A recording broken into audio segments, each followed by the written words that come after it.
So we've talked about Abraham, we've talked about Isaac, and today we're moving on and we're going to finish up with Jacob. What we're going to see is that Jacob is a much, much different character, both in his grandfather Abraham or his father Isaac. So let's hop right into this story. We pick up with Jacob. He gets born in chapter 25. So if y'all just want to open to that.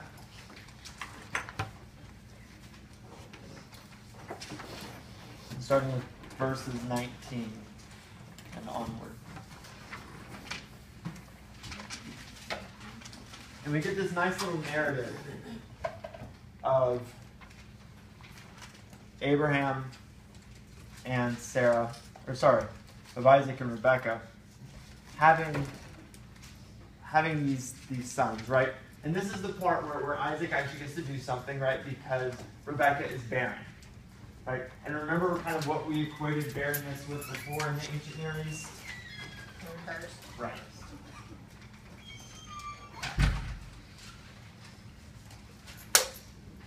Right? You are not able to fill and multiply the earth if you are barren.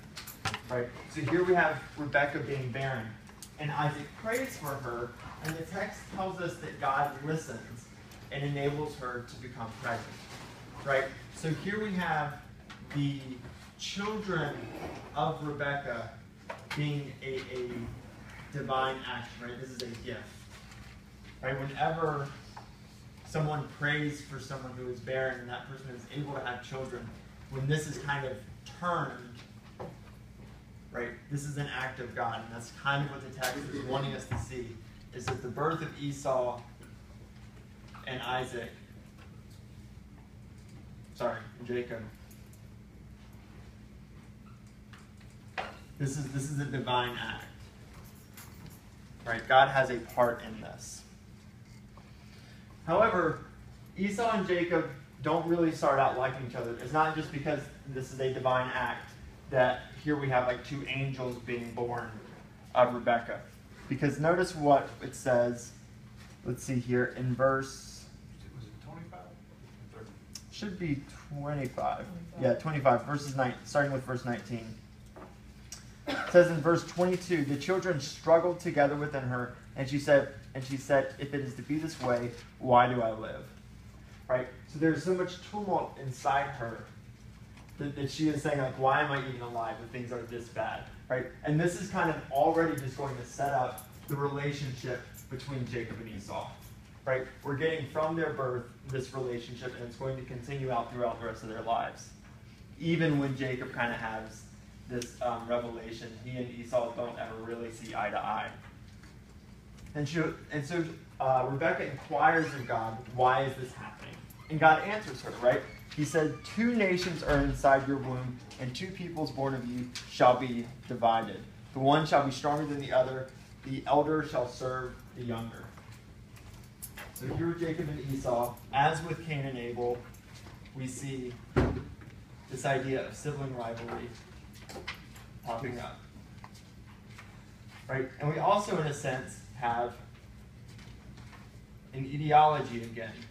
Remember, ideologies are kind of an explanation through a narrative of why things are the way they are. And what we have here is an ideology of why there is a conflict between 2 groups of people.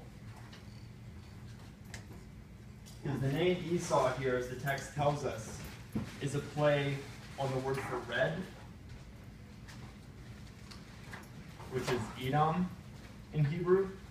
And so here we have, with Esau, the Edomites. Right? These are the descendants of Esau. And so the text is kind of setting up, this is why there is conflict between the descendants of Jacob, or the Israelites, and the descendants of Esau, the Israelites. Okay? And notice also something similar here to the text saying there's 2 nations inside of your womb. So here again we kind of have something similar to what we saw with Ishmael, right, and Isaac.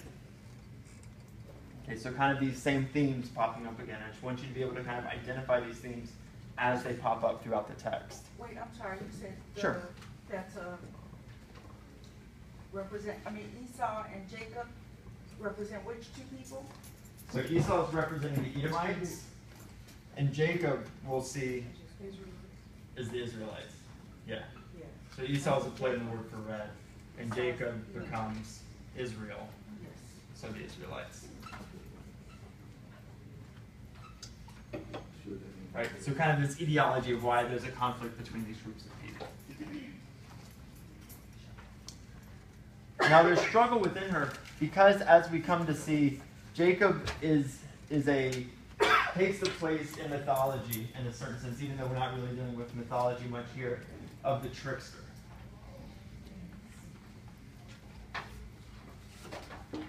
Right? Jacob is kind of our classic trickster. One who seeks to get ahead not through work or wisdom, but through trickery. Okay, and we see this from the very start. His character is laid out from the very start because this conflict that is going on within Rebekah's womb is for who will be firstborn. Right? And we see that as they are being born, where it tells us after his brother came out, after Esau came out, this is verse 26, with his hand gripping Esau's heel, so he was named Jacob. Right? So Esau is born first. Afterward, his brother Jacob came out with his hand gripping Esau's heel. Right? Now, what's fun here in the Hebrew is that Jacob, I'm going to take this with me here. It's all right. No technology. Go sideways.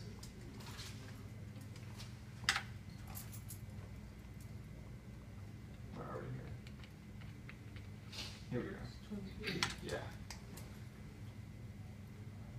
Jacob in Hebrew. Oops. It's been a while since I've done this. There we go. It's okay, we'd never noticed. You've never No one's gonna call you out. Now, if I were to take this into English, if I were to transliterate this, it would look something like this. Okay, right? This is Jacob's name in Hebrew. Right? You can kind of get that, right? Right? Now, the word for heel in Hebrew, if I could make this one look a little bit more like that. There we go. This heel.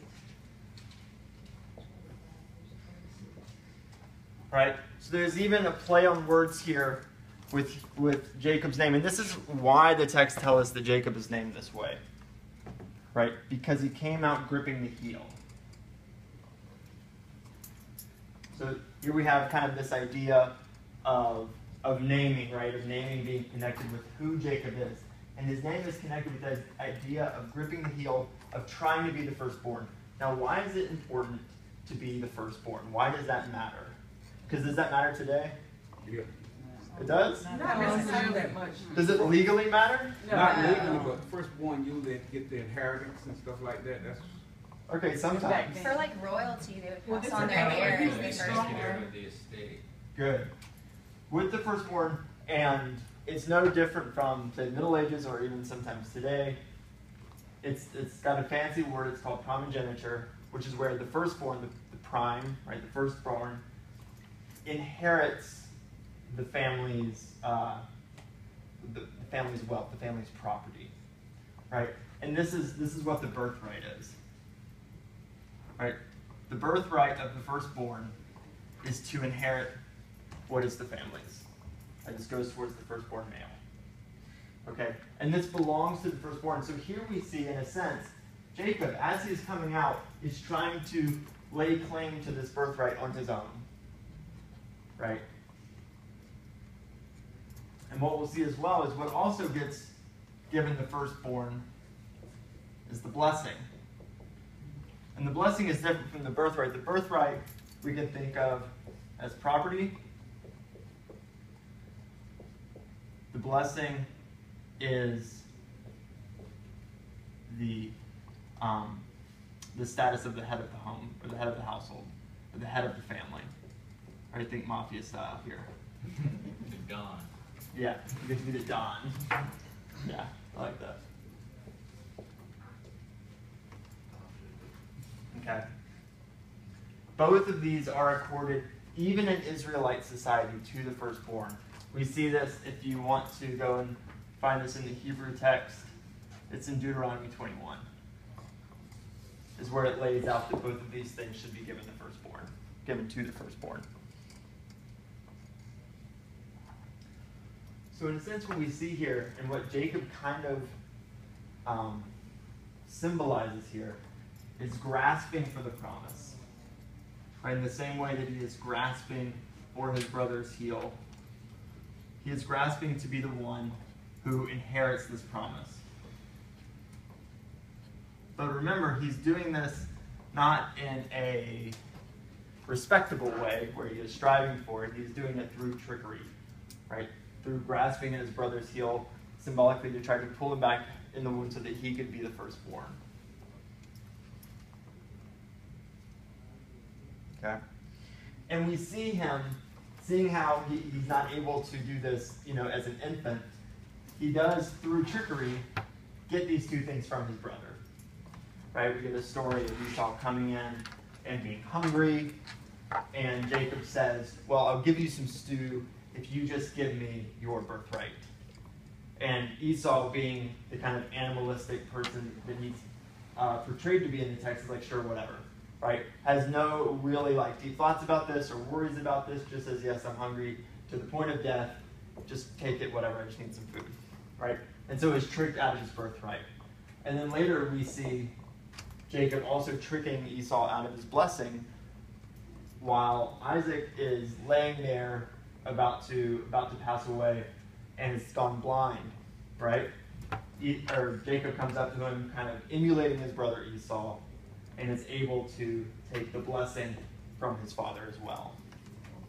So which one was born first? Esau is born first. Esau is the one to whom the birthright and the blessing technically belong. But Jacob takes both of these away from him through trickery. Right?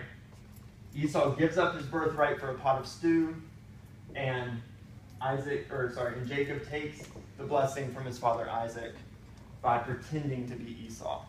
Right? He wraps these big hairy, lamb skins around himself and pretends to be his hairy brother, and is able to trick Esau out of getting that blessing, right? He tricks Isaac. What is his mother helping him symbolize in that? It's kind of interesting. Wait, what was the mom's name again? The mother's Rebecca. Rebecca. Right? So we have here Isaac So Isaac and Rebecca. and Rebecca. Yes. Right? Okay. Yeah. The text tells us that Isaac favors Esau and Rebecca favors Jacob. Right? And it's interesting to see some of these gender roles being written back in the text as far back as some of these stories were written. Right? Because Esau is portrayed, he's a hunter, he's a man's man, he goes out in the fields, hunts wild game, and Isaac loves Esau. Jacob is this hairless little twerp that stays at home. Right? He says he stays among the tents. He's a mama's boy. Yep.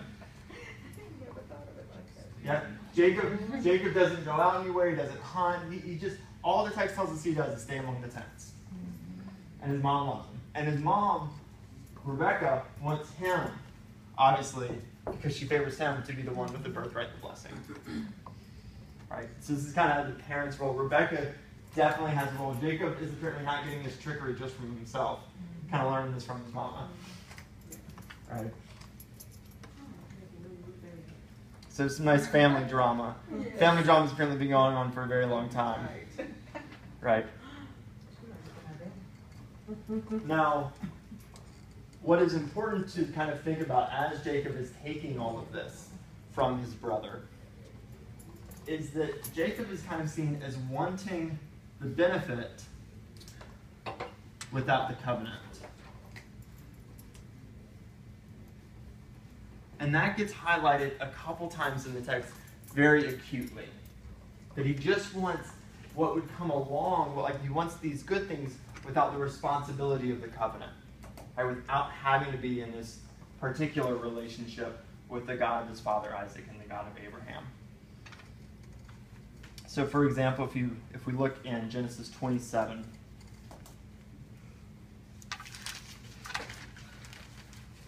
verse 20.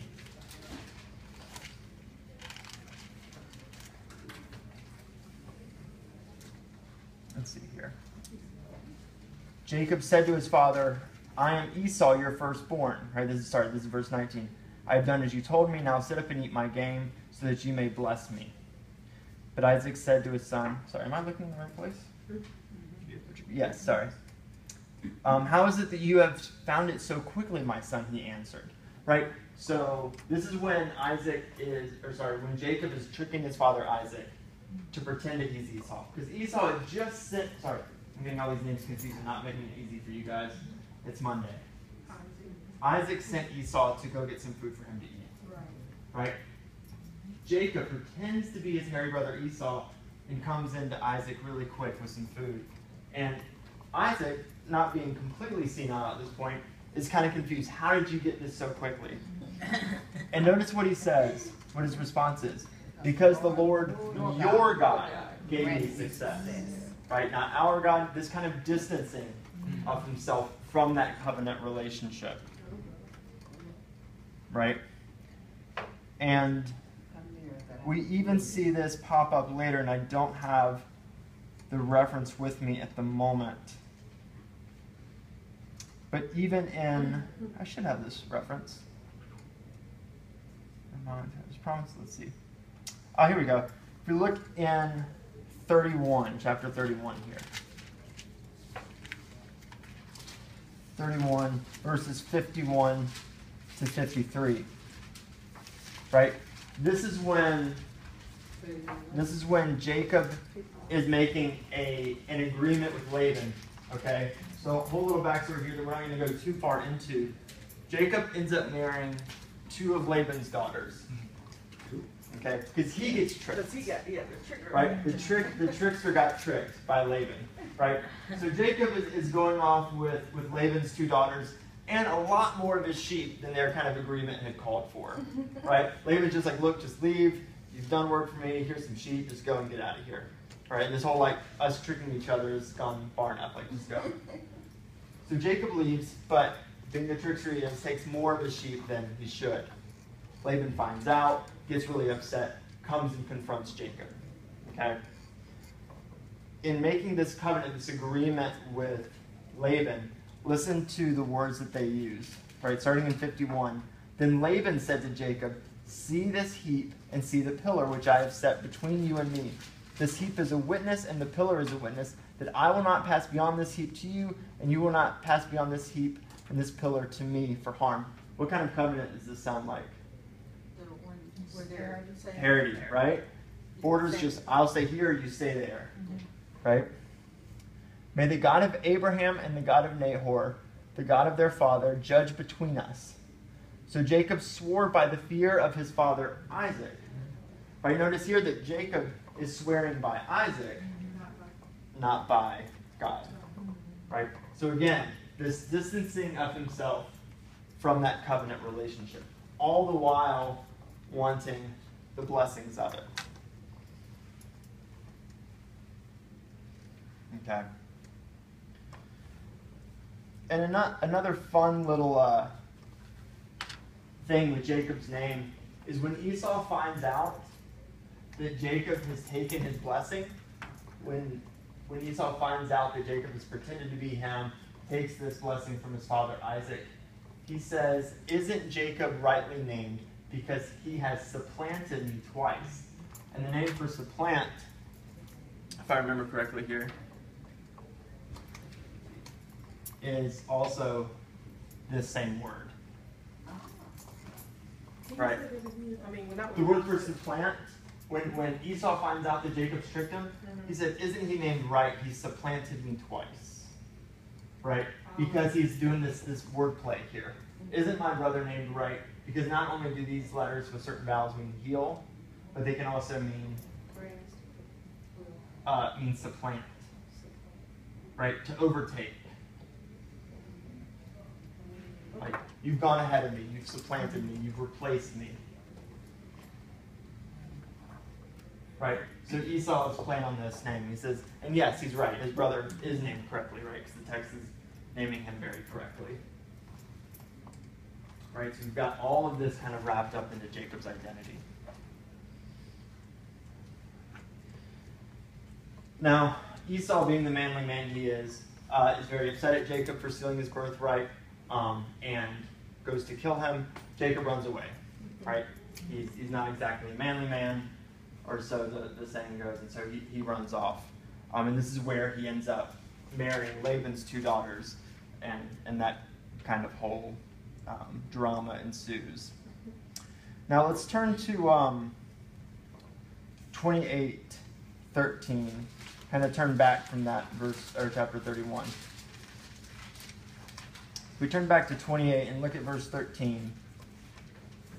Again, kind of looking into Jacob's character, and this is really important to do when we're kind of looking at these biblical stories, is to look at these characters and how they're being presented to us.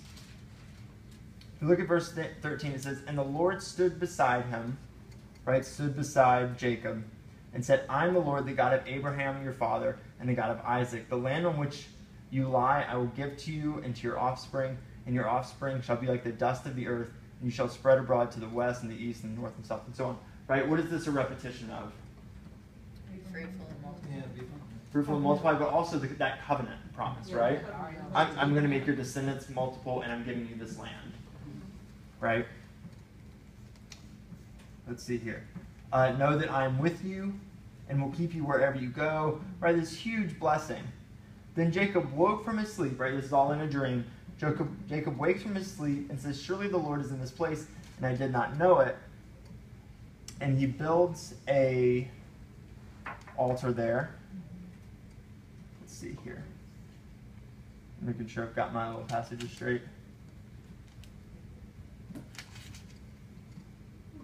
Yeah, then turn over to 20. "Then Jacob made a vow, saying, if God will be with me, and will keep me in the way that I go, and will give me bread to eat and clothing to wear, so that I come again to my father's house in peace, then the Lord shall be my God." Compare this to Abram, right? Before he was Abraham even. Compare this to Abram. When God said go, he went. Right? Now we have Jacob making a vow and saying if. Right? There's all these conditionals on that relationship in the text. Right? If he keeps me, if he takes care of me, if he gives me bread to eat, then he'll be my God.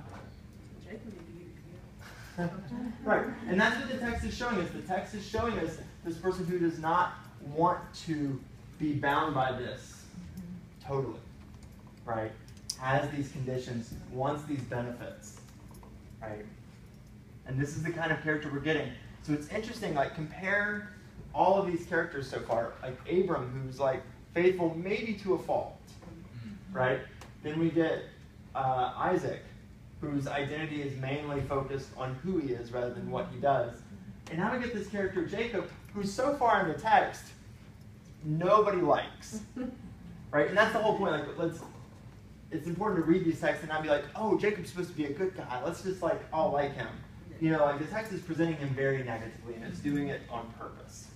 Because it is setting us up for the story that happens in I think here 28 and following that, when Jacob is going now to meet his brother Esau. Okay. That's in chapter 28? It starts in 28, right? It's when he starts going back towards Esau. And this is the only part where we start seeing Jacob start turning towards God, right? He says, let's see. At one point, he's kind of turning towards God and reminding God of that blessing, right, of that promise. And he's doing this in a sense he's only turning towards God when he's feeling in danger. He's like, oh no, I'm in danger now. I'm going to confront my brother who's much bigger and stronger than I am. Has a lot more men on his side because remember, as Jacob has run away, he's accumulated quite a bit through Laban. But it's Esau who, at the present, is kind of inheriting as the head of Abraham's household, which is much larger. Right? So Jacob, little Jacob, is going to confront big old Esau and is kind of turning to God out of desperation at this point. What's that? I was thinking that one. Okay. Sorry. And he's kind of scared. So what Jacob does is he sends all this stuff across this river before he's about to meet Esau, right? Esau, we have this river, and we have Esau on one side, and Jacob's on the other, and he knows Esau's over there, right? Interestingly enough, this river is referred to as the Jabbok River, which, if we look at it in Hebrew, also kind of bears Jacob's name, right? Interestingly enough. In Hebrew, I think, we're leaving out a letter in the Hebrew, but you can kind of see the similarity between the two, right? Which is intentional. And what we get is an incredibly interesting story that I want us to look at.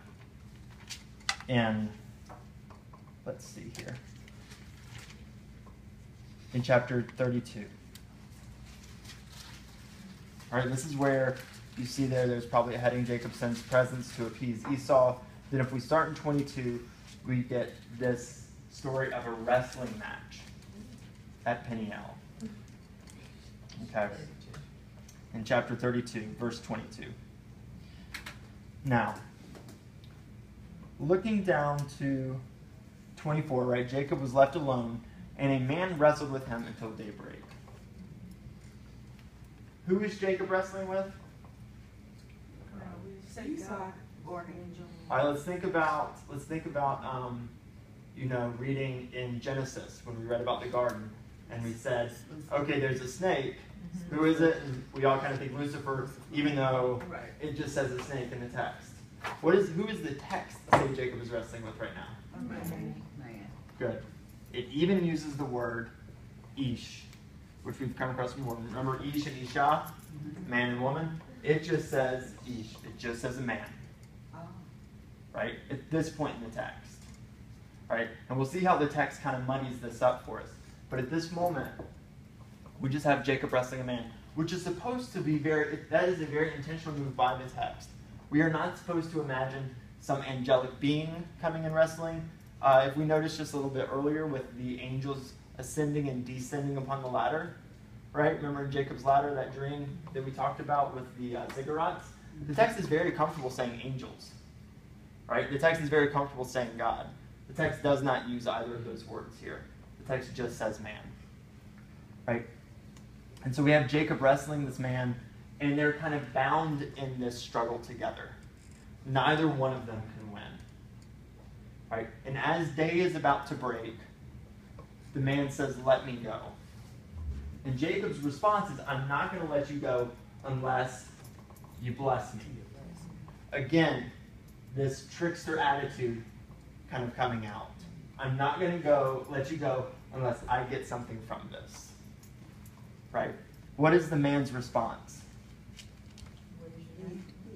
He struck him in the hip socket. Not yet. He asks him his name. What's your name? Right? And he responds, Jacob. And the man says, "You shall no longer be called Jacob, but Israel, for you have striven with God and with humans and have prevailed." Right? Again, this passage is not yet telling us that Jacob is here wrestling with God. His whole life is, in a sense, wrestling with this covenant identity. Right? And wrestling with other people. Right? Tricking his brother, tricking his father, tricking his uncle. Right? Trying to evade this kind of covenant relationship, while at the same time just getting all the benefits of the covenant relationship.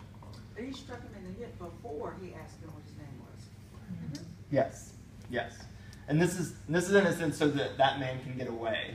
Right? He's like, I'm going to strike him on the hip, kind of wound him to the point that I can get out of here. Right? But Jacob holds on still. Right? And that hip idea is going to come up here in a bit. But instead of blessing him, in a sense, the man asks Jacob his name and then renames him. Right? Again, let's think back to the significance in the ancient Near East of naming. Right? the man renames Jacob Israel. If you think back to the names for God in the ancient Near East and the ways that the Israelites and other cultures would refer to God, right? El being God, and Yisra meaning to struggle with, right? So he's naming him Israel because that's what his name means, right? He is in a sense giving him this new identity. He is no longer just someone who supplants others, who grasps for the heel. He is now one that struggles with God.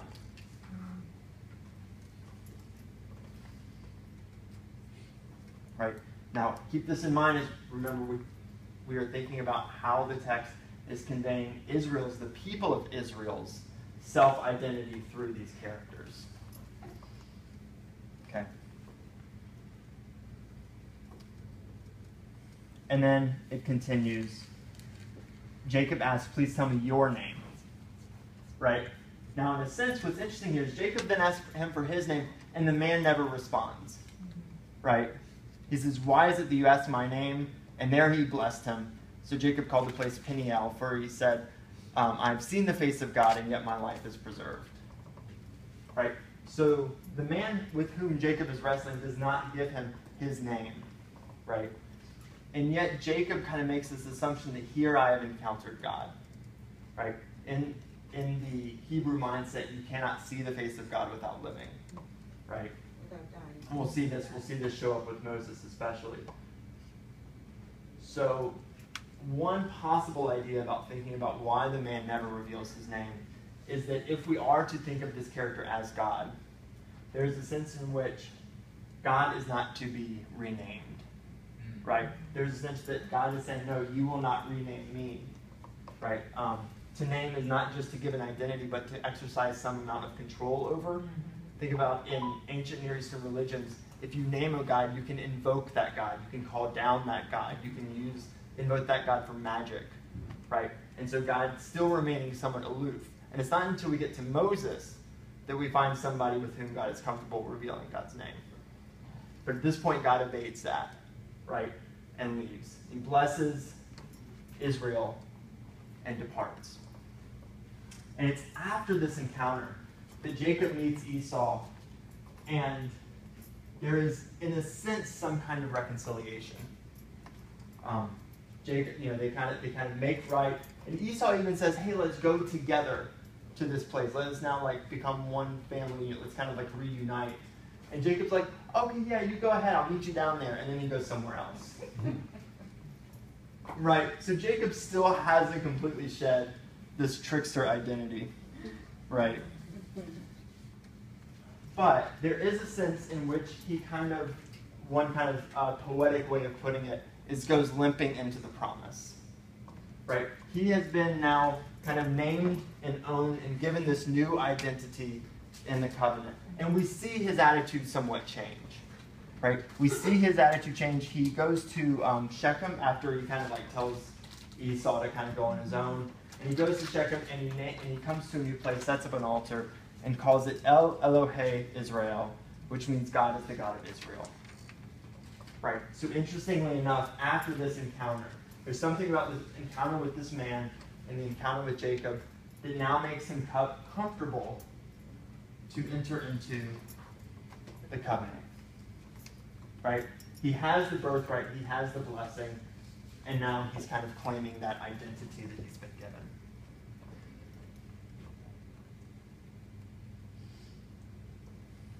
Okay.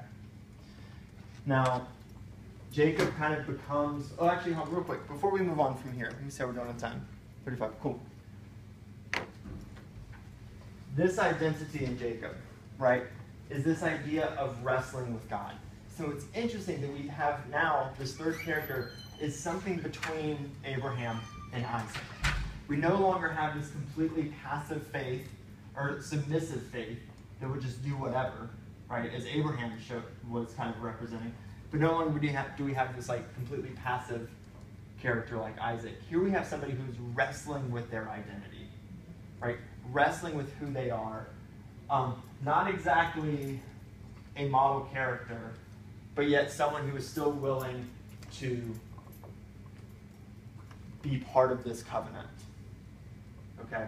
So take out, you've got these little matrix sheets, these little half sheets of paper. So let's kind of recap in our heads how all of these three patriarchs are representing Israel. Okay, so let's just start with Abraham. What's Abraham's defining quality? Faithfulness. Good, faithfulness. What's a or a couple stories that represent that quality, that show us that is his quality? God told him to go. Right, ascending. What would be possibly another one? His son. Yeah, the binding of Isaac.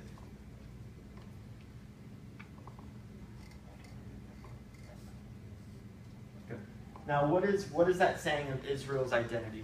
How are they painting their own selves through Abraham? That they're faithful to their God. Okay, so Abraham as kind of the prime example of faithfulness. Right. Okay, yeah. Do they look at like themselves and like these three people are like a spectrum of where they can be with God, or? Think of it as, I think we mentioned before, of being, knowing who you are, knowing who you want to be, kind of that space. Yeah, so something like that. Struggling with these different identities, like should we be like this? Are we like this? You know, maybe this is who we are. Just trying to express their identity through these stories. Yeah.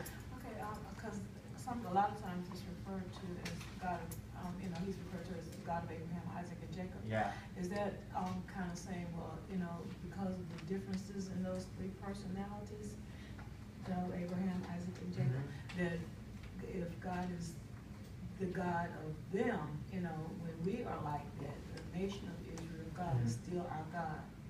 Yeah, I'm really glad you brought that up. The text kind of constantly, throughout the Hebrew Bible, uses that phrase as a shorthand way of saying the God of Israel, right? The God of these people.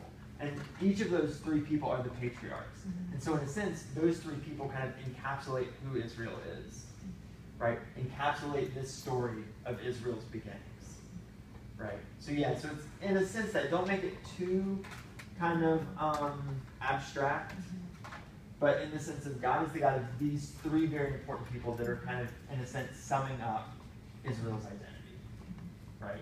That makes sense? Yeah. Okay. Another thing we can write with Abram is in a sense a foreigner, right? Israel recognizing itself as a people who have been given their space, right?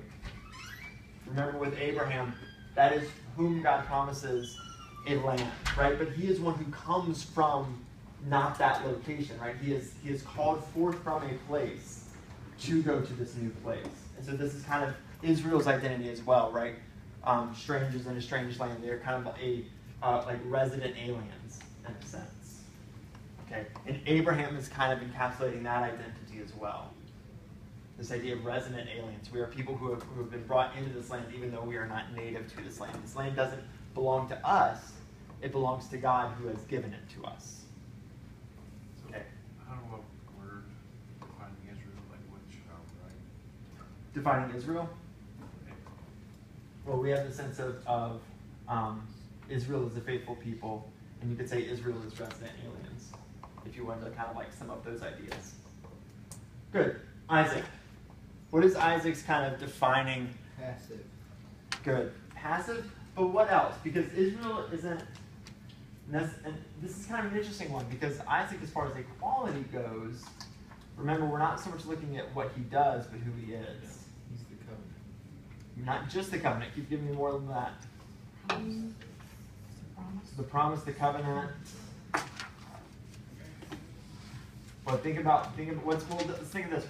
What's kind of his defining story? As far as who he favored? As far as who he is. Where do we get kind of the picture of who Isaac is that really matters? He's brought up to be sacrificed. Yeah. So, And he does not struggle with it. He just. well, we don't know. And that's what's interesting. We don't know what he does. But I think you're exactly right in that his defining story is the binding of Isaac.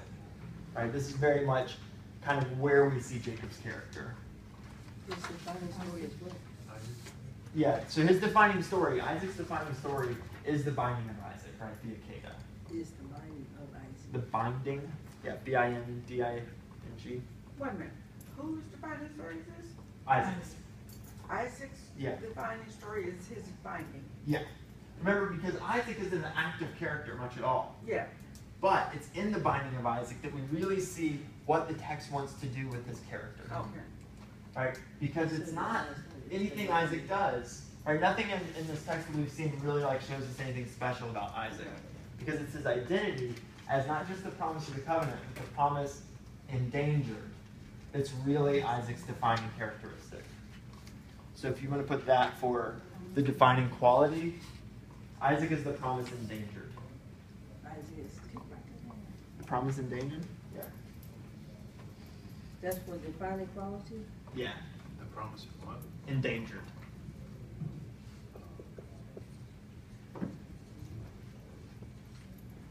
Promise endangered. Right? And what would be, and so in a sense, we can just kind of write this as well with how Isaac defines Israel. Right? As a covenant people who feel themselves endangered and hope for deliverance.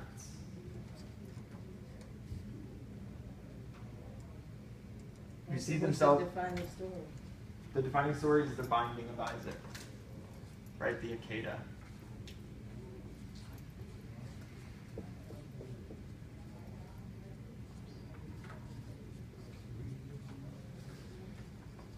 And that's how they kind of how Israel is painting its own self-portrait through Isaac, right? Kind of narrating that idea that we feel like we are a people who are constantly in danger of being wiped out, and yet there's this hope held on to that there will be provided a way out of this through God's divine action. Okay, so what did you have for Abraham? You had defining quality for faithfulness, right? Right, and a resident alien, right? This one who is called out of a land and being given another. Resident alien? Mm-hmm. And so finally we get to Jacob, right? What story of all the stories we kind of ran through today seems to be a very defining story for Jacob? He wrestles with the man. Yeah, the wrestling at Peniel. And Peniel is just P-E-N-I-E-L, Peniel. Defining story. Yeah, it's kind of that's his defining story. Right? Is the wrestling at Peniel.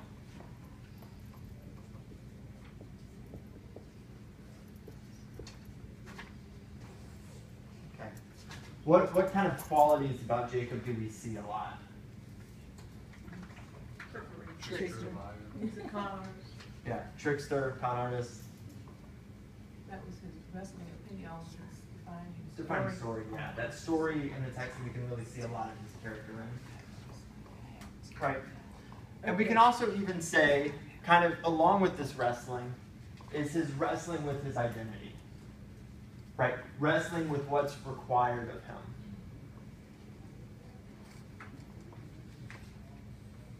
Wrestling with the covenant. Yeah. Yeah. Yeah.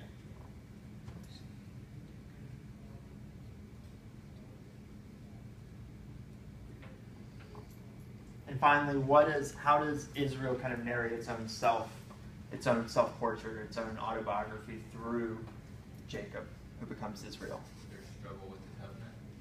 Yeah. It's just a good shorthand way of putting it, right? Their struggle with their covenant, their struggle to be a faithful people, right? The struggle to be the people who aren't just trying to get the goods out of this, who aren't losing the focus on just wanting the property and kind of this status, but being a people of the covenant, right? Being involved in that relationship and what all that requires.